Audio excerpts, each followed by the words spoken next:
Are there any questions left to be answered? It seems as though Ricky Carmichael has nothing left to prove, yet his critics are always there to remind him of his next challenge. At the halfway point, he's 6 for 6, 12 for 12, and a perfect 300 points in the standings. But many say with Carmichael's sore leg from a near get-off at Unadilla and the Supercross-style Troy, Ohio track, that gives Reed the edge. Once again, Ricky Carmichael is out to prove a point and answer another question, one he already knows the answer to.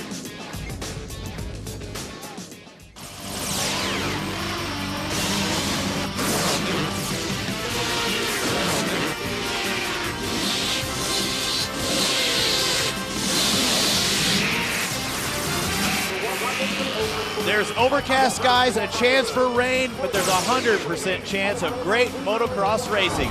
The 2004 AMA Chevrolet U.S. Motocross Championships at Troy, Ohio's Kenworthy's Motocross Park is the FMF Nationals. They've changed things up for 2004. The track does not go its conventional way. They flipped it around, Cameron Steele. It's going the opposite direction.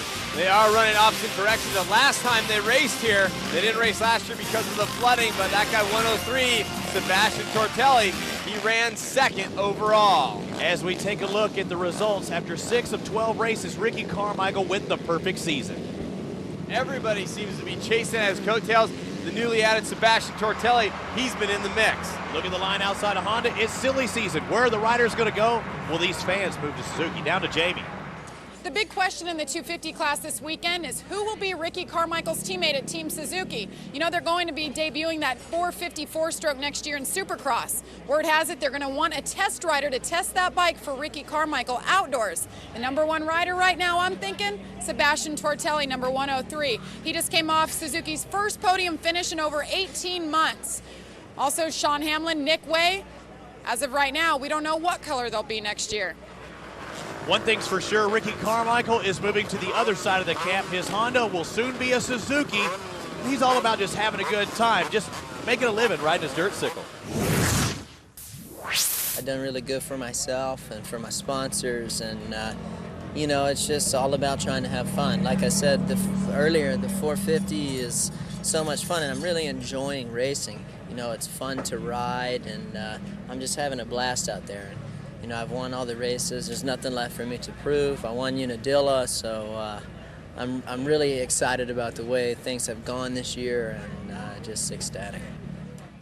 Yeah, I'd be pretty happy with a perfect season, going out there, you know, doing what you're paid to do and doing it very well. Sebastian Tortelli, the fastest two-stroke in the group. And he snuck it up on the podium last week, and Kevin Wyndham missed the podium, and that's only twice this year that that's happened to him, but he seems to be missing a little bit of that speed he had, and we see Chad Reed's bike right there. They're changing up tires after the siding lap because of the concrete starting grid. They want to have as much mud off the bike as possible.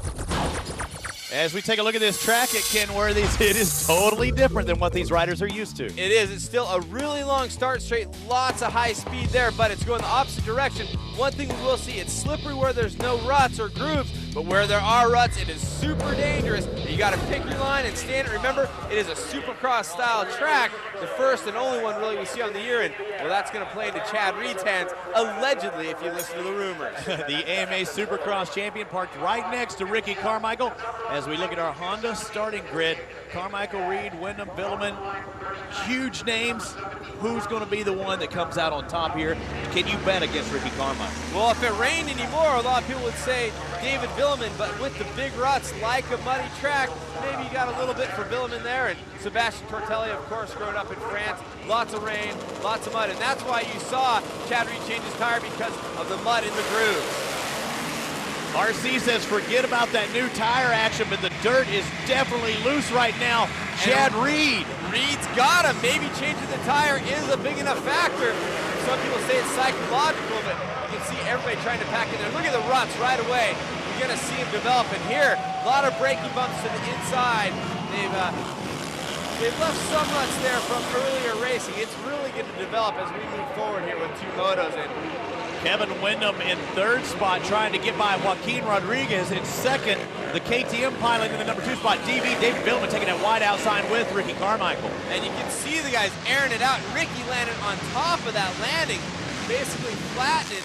And, well, the Supercross stories, if they're true, Chad Reed has his best chance ever with the hole shot, and Joaquim Rodriguez from Portugal, he could work as a roadblock for a little bit there, but look at Ernesto Fonseca's actually moved up, and he's got 2 Supercross titles in the 125 class, so we know on Supercross style tracks, he may be on the gas a little bit more. The Costa Rican, number 24, Ernesto Fonseca, working in the mix. You have a trio of Hondas just behind Rodriguez, and now Carmichael moves into second very quickly. A good start by Rodriguez, but we didn't expect him to stay there for long, especially when you have Ricky Carmichael on your tail. I love this shot. It shows you just how fast and how high these guys are traveling. And the one thing to watch out for on the face of the jumps is going to be ruts. Cross running up in the face or getting your front rear tire in different grooves, or even in the same groove but in a different angle as you go through. Super dangerous. You see Chad taking his line carefully. See how slippery the face of that little tabletop is. Chad Reed throwing it around. He is making this look like a Supercross track. Ernesto Fonseca, after the San Diego round of the Supercross, he's kind of looking forward to this. He missed most of the Supercross season. He likes to jump. He's really charging hard back there, as well as Kevin Windham, who now gets by Rodriguez. Number 14 out of Mississippi, Kevin Windham closes in on his Honda co-pilot or teammate, I guess. Are they teammates or are they not? They're on 2 different teams. Well, they're on 2 different teams. They both drive factory Honda prepared machines. I mean, Kevin's team builds his bike, but factory Honda is helping out. So yes, they are technically teammates.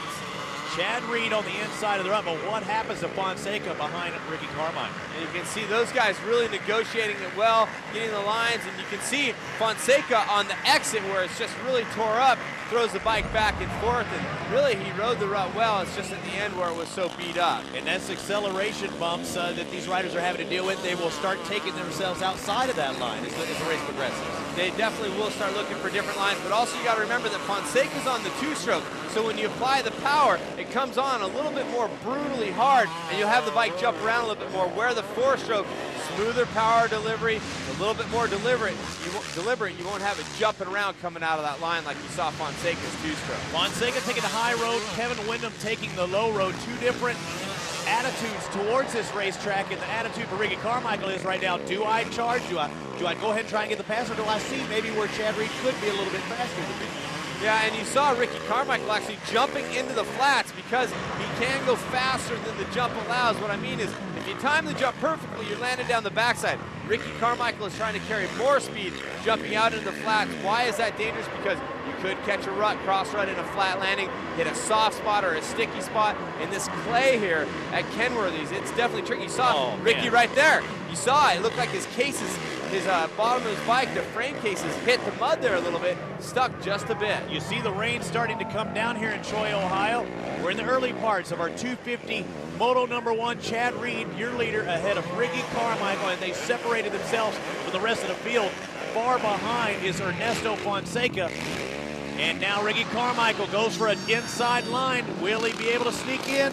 See, he has to be a little ginger there where it's slippery, and you don't want to follow here, even though there's no rocks really in the dirt. That clay is hard and tacks together, and that roost really hurts and leaves you with the black and blue marks. Choosing different lines there, different ruts, and looks like Ricky's looking for a place where he can find a way around Chad Reed. Not to say Chad's going slow. I think Ricky thinks here he goes to the outside. We'll see how he works this line. It's the long way around. It should set him up to the inside though, but still not the case. Chad Reed is showing why he's the reigning 250 Supercross champion in a very Supercross type motocross track, and Carmichael again diving inside. Yeah, he made it stick that time. He did, and there's an option to jump that double, and then the big jump after, Ricky gets it, Chad doesn't, but then Chad gets another section after there. So multiple lines being used, but Ricky Carmichael a little bit faster. He has been all year, and he works the track to his advantage, finds a spot where he can get around, and he does just that. Again, you see Ricky jump into the flats, and you saw Chad downside that. You're talking about 2 totally different riding styles, even in Supercross. And Chad Reed will be the first one to point it out as we look at the battle for third with Ernesto Fonseca and Kevin Windham. I'll talk about that in just a moment. I want to look and see if Kevin Windham has the desire to get by Ernesto, and I guess the answer is yes. Yeah, I mean, he's going right by on that No Fear factory connection bike and moving right on by. And you know, it's hard, and I think part of it's going to be delivery here in the ruts with Ernesto on the 2-stroke. You saw him right there landing in the rut and having to stick it going up that face. It actually looked like he shuddered a bit and maybe right there was a little bit of a telltale sign where he didn't get all the way over that little section. I think a lot of people are surprised, I for one, that Kevin Windham hasn't been up in the front every single moto, much like he was last year. Totally true. He was the guy that got in the way of Ricky's unbeaten streak more than once, as well as best finish this year, second. Well, so far for 2004, Ricky Carmichael is unbeaten, and he's up front in this race. We'll find out if he can stay there when we come back. Welcome back to Kenworthy's. I'm Robbie Floyd with Cameron Steele, Jamie Little down in the pits, and off the track goes Ricky Carmichael just when he looked like he was riding super smooth. He gets out of control. It's getting slippery out here with this rain coming down. It is getting slippery, and if you catch those ruts just the wrong way, let's see what happens. Looks like he's moving to the right a little bit. He catches the top of that as he's doing the tear off. Oh, he come up short. No, long. Oh, you're right. Landed way out on that last bump, and it looked like, remember earlier in the race, we saw him catch what looked like his bottom of the frame rails? I think the same thing, he just hit and it flew him to the side. He knew it when he was in the air. Did you see him in that little blip of the throttle? I thought he was coming up short and he didn't want to case him. You're right, he's over jumping this track. He's too fast for the track, you can't contain him. Well, no one's been able to contain him, but that little slip up, you know, we already hear that his leg's a little bit sore from the almost get off at Unadilla. He doesn't look like he's injured at all, but you know, maybe a little nick in the armor there. Chad Reed is again closer than he was. We'll see if Chad can put something together here. As we drop back, Michael Byrne, this battle for sixth. Sebastian Tortelli starting to close in very quick. The Thor Kawasaki have problem. Missed a shift right there on the straightaway. No, he's looking down. It looks like maybe there's a problem. Maybe he's caught his shifter in one of those deep ruts. You can bend it, and if you bend it the right way, it might get up against the case of the motorcycle and won't shift, so possibly having a problem there. As we take a look back at Chad Reed on this Dirty Dozen section, had some problems. Look at him going nose in. Wow, so Chad saving it, but definitely nosing into that section.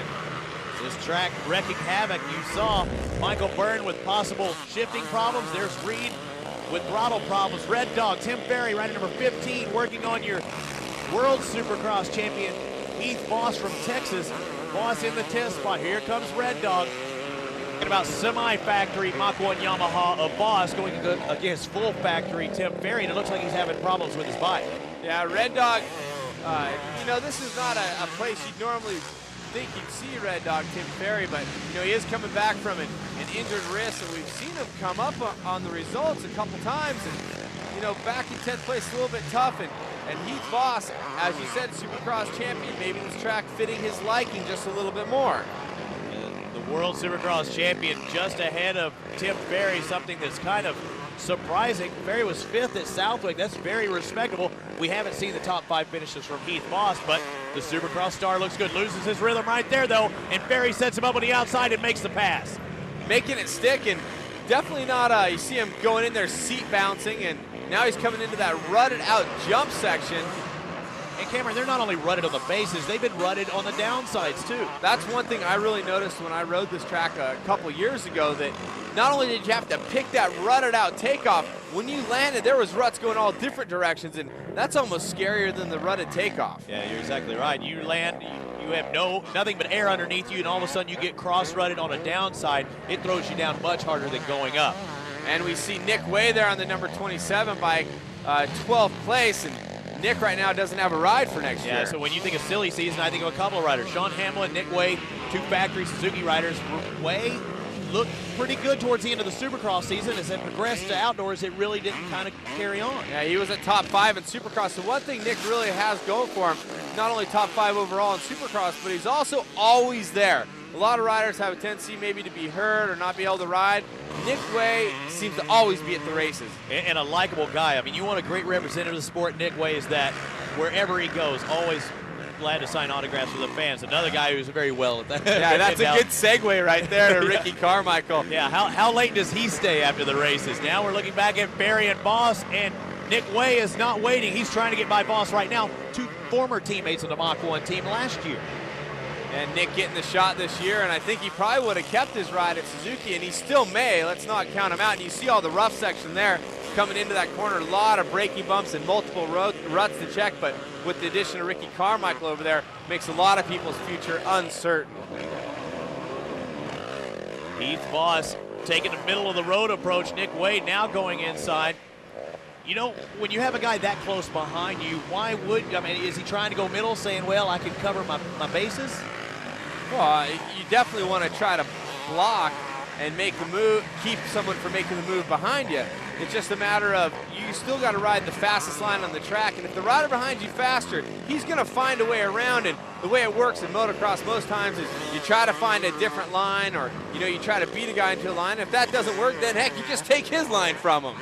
Hope you notice right there coming into that turn, you can watch the riders downshifting, knowing that they need as much oomph in that motorcycle as they could get as Nick Wade goes by on the outside, the same place I believe that Barry got by, boss. He needs to learn a lesson. Do not let the riders do that on the same jump. And Rodriguez is still hanging it in there up in the top 10, which is a good ride for him right now. And oh, you saw right there, Voss getting a little squirrely there too. The same thing you talked about, those downsides swap you out. As we take a look at the top 5, it's Carmichael, Reed, Wyndham, Fonseca, and Tortelli. More when we return. As moto number 2 of the 250s is winding down, you're looking at the battle between Ernesto Fonseca and Sebastian Tortelli. In 4th spot is Fonseca, and Tortelli is charging hard. And this is the battle for bragging rights on the 2-stroke machine. You saw Fonseca jump out in the flats. Tortelli's going to go outside in, and then you saw Fonseca had to grab the binders, but he did get that jump. Ernie squared it up and just used that throttle to his advantage. He did, and Tortelli might have had an option to block him out of that line, but he didn't do it. So Ernie with a good run there. You're talking about 2 good friends here too. These are not bitter rivals. They are good friends off the course as well. And Ernesto has been attacking since he's been back at outdoors after the knee surgery. He's definitely been working at it, and to be racing with Sebastian Tortelli, who was a podium last week, and he's heralded as one of the fastest riders out there, and not everybody's talked that way about Ernesto Fonseca, but obviously putting in great performances.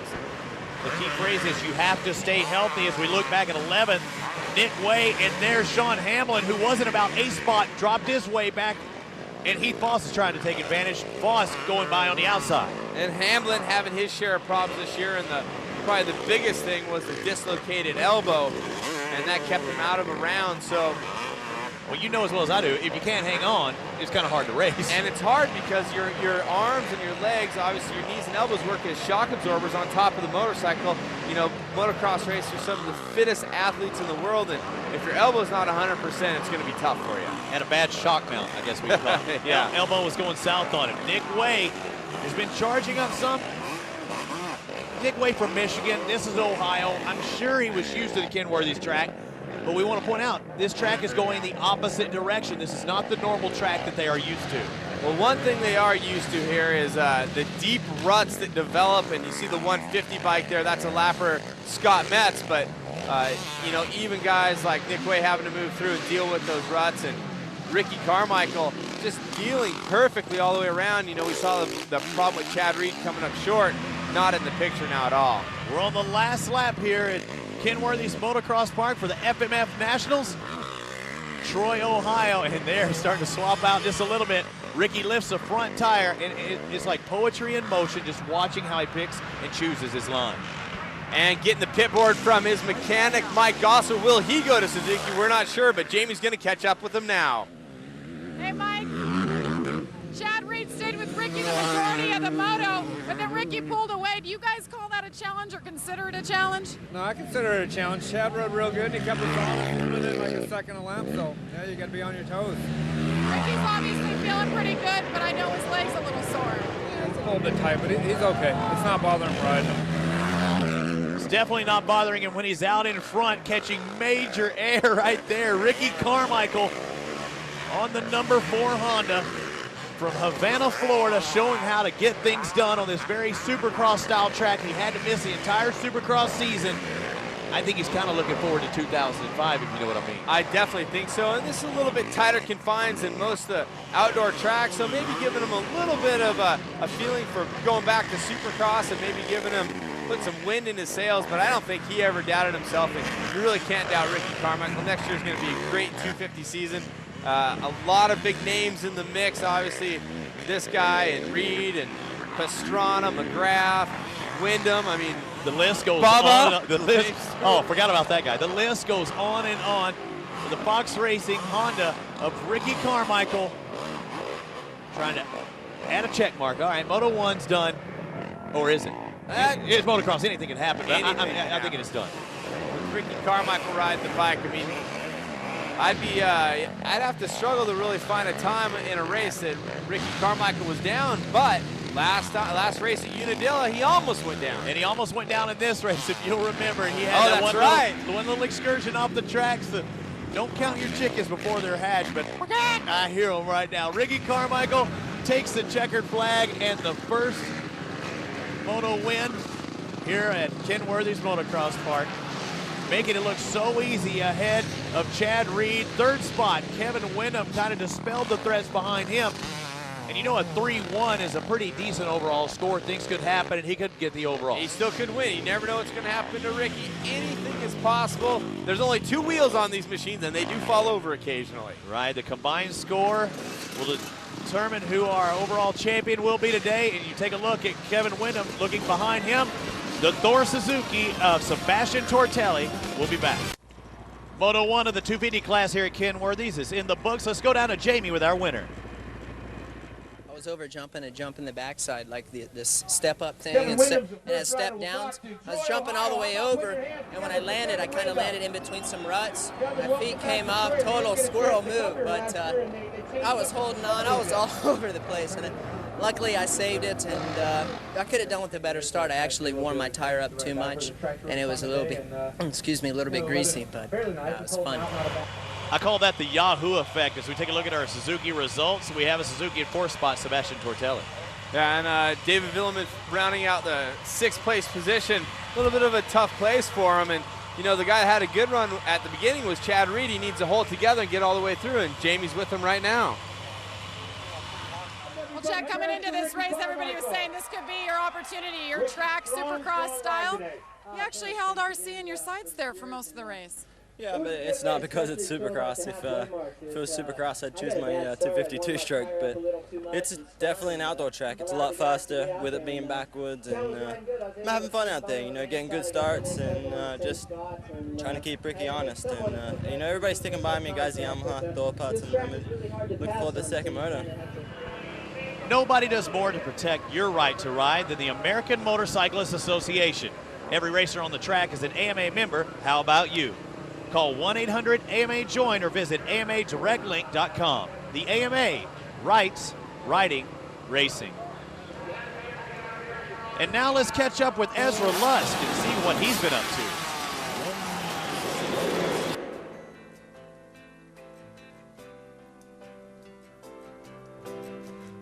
I mean, it's sad that it's like that, but, you know, I was just reading some of Ricky's interview in that book, and, you know, he's right. I mean, everybody counts you out so quick as soon as you're hurt, you know.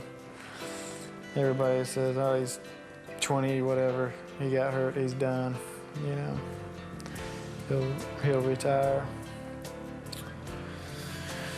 But, you know,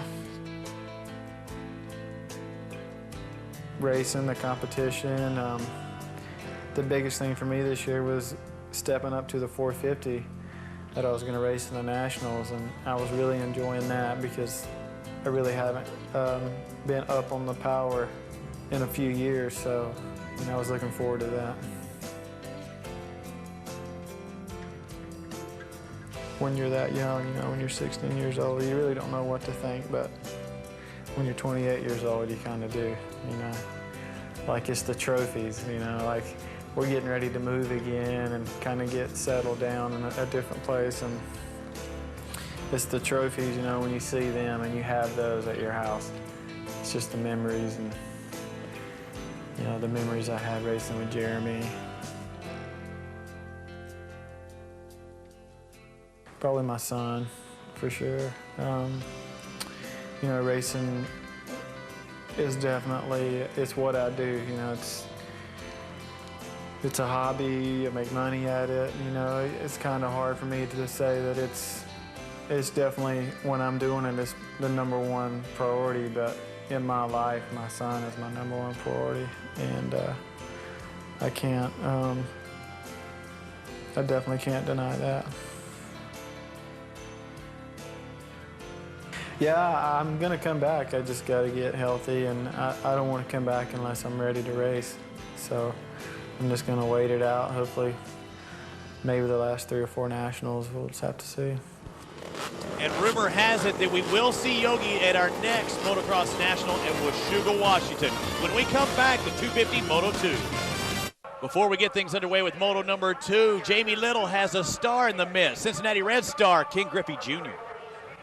We're getting ready for the start at 250 Moto number 2, and we have a special guest with us, Ken Griffey Jr. I know you're out here rooting for a couple of riders. James Stewart just wrapped up 125. How about that kid? Oh, he's great. I mean, it's a lot of fun watching him. And I get a chance to race with him in the off season. It wasn't really in racing. He laps me, and then I catch up for a second, then he laps me again. So it's a lot of fun. You know, this year we're going to go up to Tallahassee and watch Ricky and ride with Ricky this year. I know the whole family's involved. You have your 3 kids here. I know you ride some bikes on the off season, like you said. Does your wife and the kids? Well, she has a 660 Raptor. Trey's on a 85. We still haven't got Taryn over the PW50 yet. And then we have a new member, Kevin, which we're going to get him a little four-wheeler, let him go there. The Griffey family associated with the motocross family. It's good to see that. It is cool, and I had a chance to talk to him at one of the Supercrosses last year. And definitely a hardcore fan, knows what's going on, loves to watch Ricky and Bubba ride, and who can blame him? He'll get his chance next year on the same track. Now it's 250cc Moto number 2. Carmichael won the first one. Who's going to get the whole shot? And you see Ricky didn't get the whole shot the first time around, but this time, no messing around with the champ, Ricky, right to the front. That's happened several times this year. If he doesn't get it the first moto, he always comes back really strong. And look at this guy, charging right into the outside, maybe trying to make a statement here. Motor number 2, we talked about him a bit before. The Frenchman on the number 12 Honda, David Villemin. Man, he has had some up and down rides, and he could go for a good one right now. His teammate rocking him behind him. We'll see if he tries to go maybe an inside out here. You see Villemin out. But Reed has a really good line on the inside. If Reed takes over position, you go that far away, you can expect somebody to dive inside you, and Reed goes into second, and the Cobra back to third. And I don't know if it was set up or not, but as you see the rest of the pack go through there, the Cobra couldn't get that big jump, and Reedy did. And a giant jump there coming out of that corner. Chad Reed downshift probably into second gear, has David Villemin behind him. Now Reed really starting to close in on Ricky Carmichael.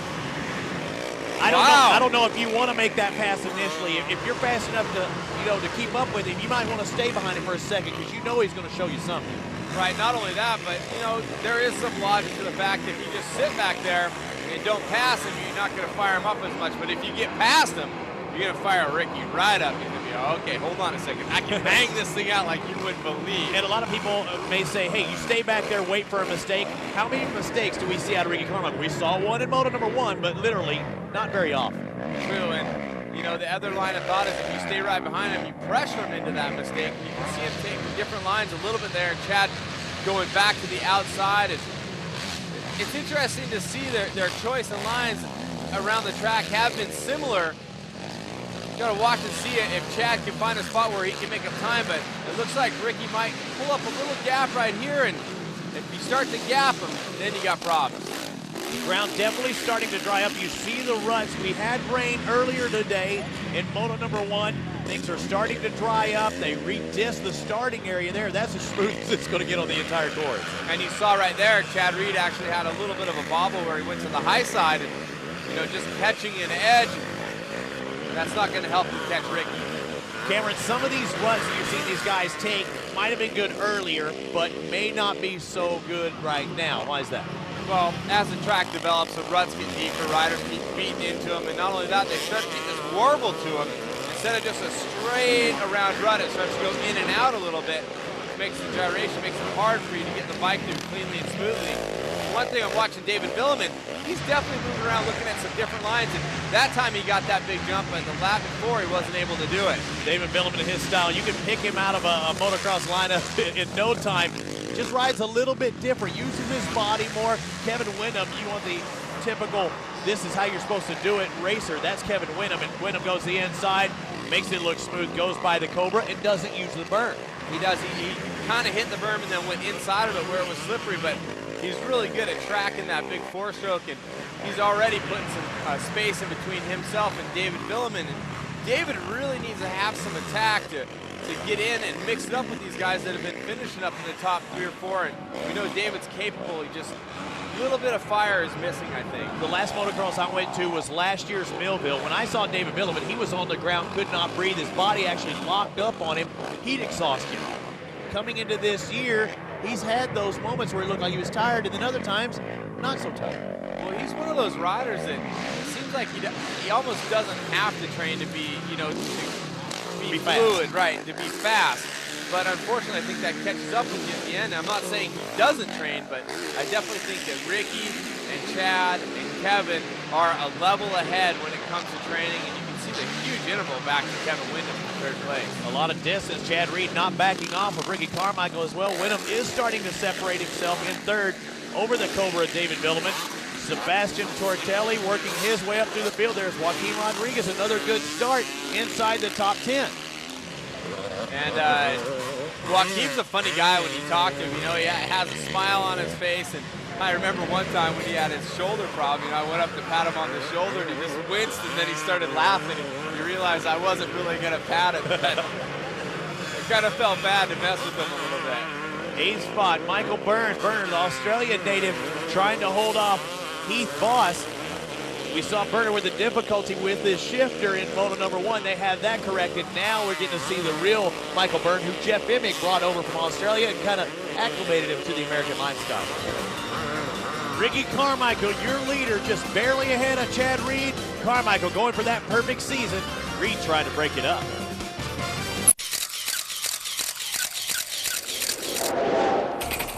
Ricky Carmichael didn't lose very many 125 overalls during his 3 title runs, but one deal he couldn't close was the 1997 event at Kenworthy's. David Huffman was the fastest man of the day, and this whole shot in Moto 1 is proved. Carmichael quickly moved into 2nd, but was only able to get close to Huffman once throughout the whole moto before fading. The temperature at Troy 97 peaked at over 100 degrees with an index of 116. And by the start of Moto 2, the riders were feeling it. Huffman pulled another hole shot while Carmichael moved up from 4th. RC was able to keep Huffman in the radar for the first half, but in the waning laps, Huff Daddy put it on cruise for his first win of the year.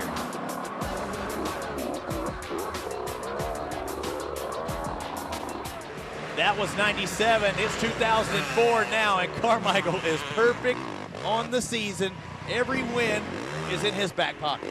Yeah, true that. And Damon Huffman racing up in Canada for the Blackman Honda team on the Nationals up there. So we're not seeing much of Damon this year, although we have seen him a couple times. But Ricky Carmichael, that's that section where he had problems with. And this is JT, Jason Thomas. And on the other side there is the 87 of the Bobby J Star Racing, Jeff Gibson, who's kind of a local around here. Yeah, Jeff Gibson was the amateur star moving up. Now he's riding for the Bobby J's Yamaha team. Yeah, these fans are cheering for Jeff Gibson right down the road in Westerville, Ohio. He's in 14th spot right now on the Floridian Jason Thomas. And it's interesting to watch these guys ride. Let's see how their lines compare to some of the others. You can see Jeff Gibson's actually working around it. This is one rider over this last year we've seen a lot of promise from him, and JT as well. We saw great performances from him, so those two guys in a battle for them with themselves. In 4th, the 12 of David Villeman factory Yamaha going at it with a factory Honda 24.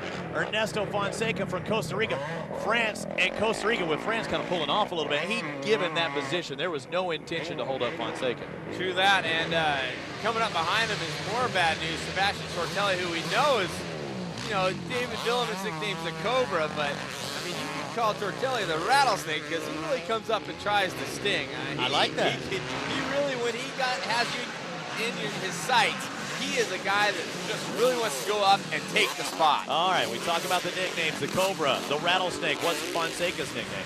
Well, when we were in Spain when he won the Supercross, we were kind of giving him a hard time, and one of the other guys started calling him Hector. I have no idea why, but so when I pass him by in the pits once in a while, I just throw that out. He just gets a chuckle, so I don't know if that's his nickname or not, but Ernesto just a great personality, a fun guy to be around, and I wouldn't want to be around those two Frenchmen right now. No, they're going at it. big time, but Tortelli looks to be the faster of the two freshmen, all over Villeman. And they're both trying to catch Hector right now. We're going to try and get that stick again. But Tortelli, he's been injured with a knee problem. Villeman, I don't know if he has any injuries or if he's just out there not feeling it right now physically. I don't know of any injuries to him. And look at airing out that jump right there, Sebastian Tortelli. That's just so big and getting by David there. And I don't think there's an injury or anything to David. I just think that he just hasn't been right on top of his game where he was. I mean, he's a guy who's won all kinds of races. Right. This is a guy that can and should be winning. He's won many nationals. He almost won the Triple Crown that 1 year in Supercross. But to me, I only get to see him a couple times a year. He does not look like he's riding very inspired right now. Well, we know he had a breakup with his trainer, David Bailey, and they're not working together. I don't know if you call it a breakup. They just decided not to go together, to work together anymore. Maybe that has something to do with it. The man in front right now, Ricky Carmichael, separated himself from the 22 factory Yamaha of Chad Reed.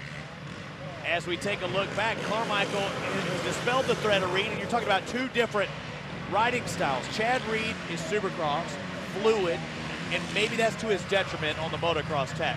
Where you look at guys like Carmichael, he's just pinned. James Stewart, pinned. Here's another smooth guy, but he's chasing a guy that keeps it pinned. Yeah, true. And, you know, it was kind of interesting to hear Chad Reed on the podium because there was so much speculation about this being an outdoor Supercross. And you heard Chad say it himself, you know, this is an outdoor race.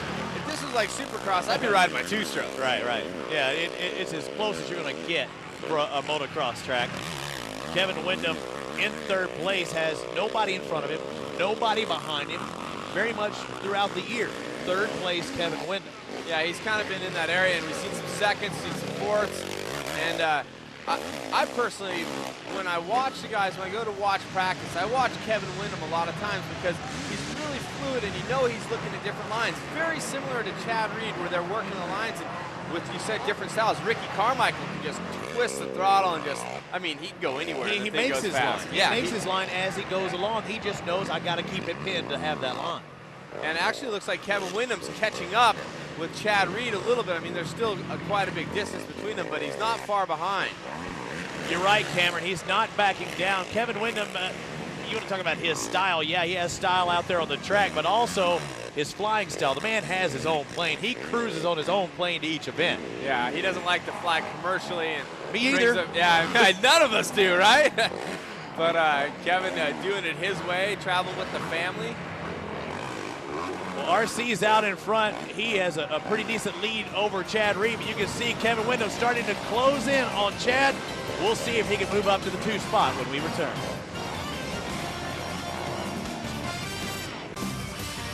Robbie Floyd, Cameron Steele, and Jamie Little here at Troy, Ohio's Kenworthy's Motocross Park, the FM Nationals part of the AMA Chevrolet Motocross Championships. Ricky Carmichael's your leader on the CR 450F. That 4-stroke is just powered away the 4-stroke of Chad Reed. And a lot of speculation about the learning curve to ride that motorcycle. And I think, you know, when you talk about Chad Reed and his Supercross skills, he's a different kind of rider, so maybe Ricky has a little bit easier time adapting to that bike because this is the first season these guys have really raced on. You saw Ricky getting a little bit loose there, but he hangs on to the throttle. Yeah, when this is as bad as it gets, right? Oh, when I rode, if that was the worst thing that ever happened to me, I could be Ricky Carmichael. No, forget that. I couldn't be Ricky Carmichael.